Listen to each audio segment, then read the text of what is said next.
Flexibility and security in French reforms must be tackled, says Dr. Fabio Arico, UEA.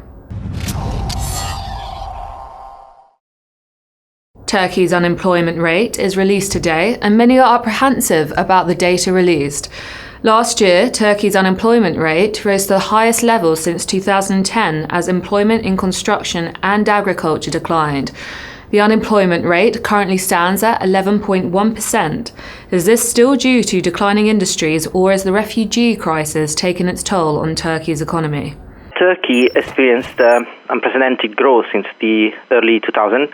It was recognized by the World Bank as a model middle-income country, and the growth process was supported by good social and economic reforms, but it was evident that it was unsustainable in the long run. And since the advent of the new conservative government currently in office, the process of social reform has slowed down, especially concerning the labor market.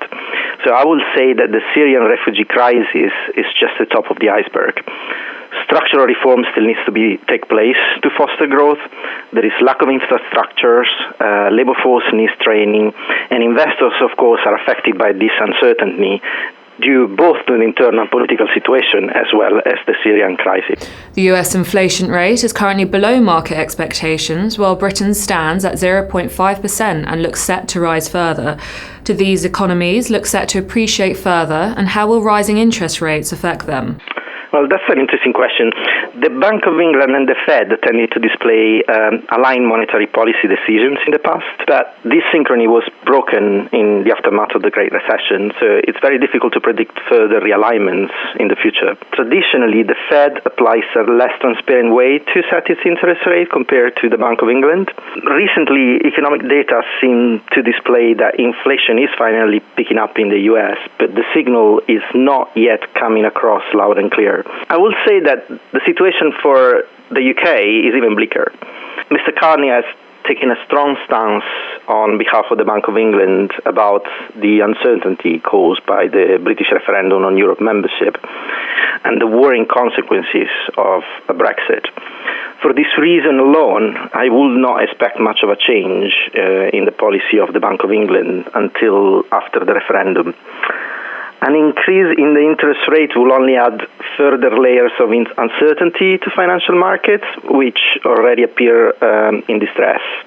So in summary, a change in the policy of the Fed, possible. Alteration of the interest rate by the Bank of England, I will say rather unlikely. The French unemployment rate is to be released on Friday.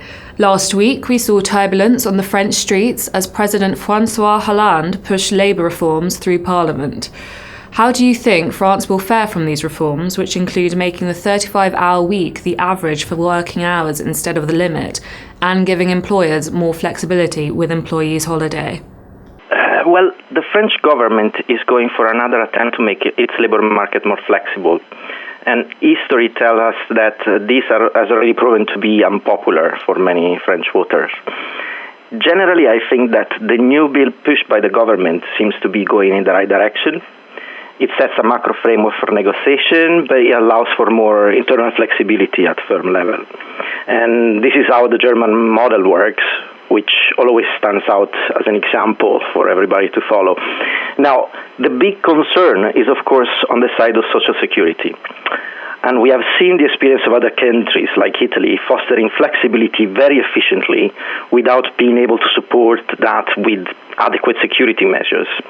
My major concern is the difference in treatment between workers on permanent contracts, who enjoy generally more protection, and precarious and temporary workers who enjoy less. Once again, we've seen it all before with the Italian case.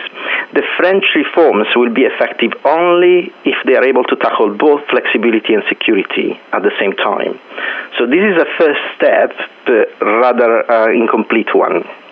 Italy releases its balance of trade this week, which has been in a volatile state since its huge drop to 30 million in January 2016.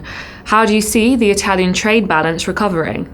Italy, as a country member of the euro area and being very much integrated in the global economy, cannot do much on its own to control fluctuations of its trade balance. The other problem is that due to its production mix, the Italian exports have been exposed to even more competition since the rise of Eastern economies such as China.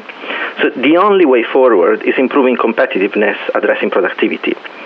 The work done by Mr. Renzi in terms of labour market reforms and market competition policy is set to lead in the right direction.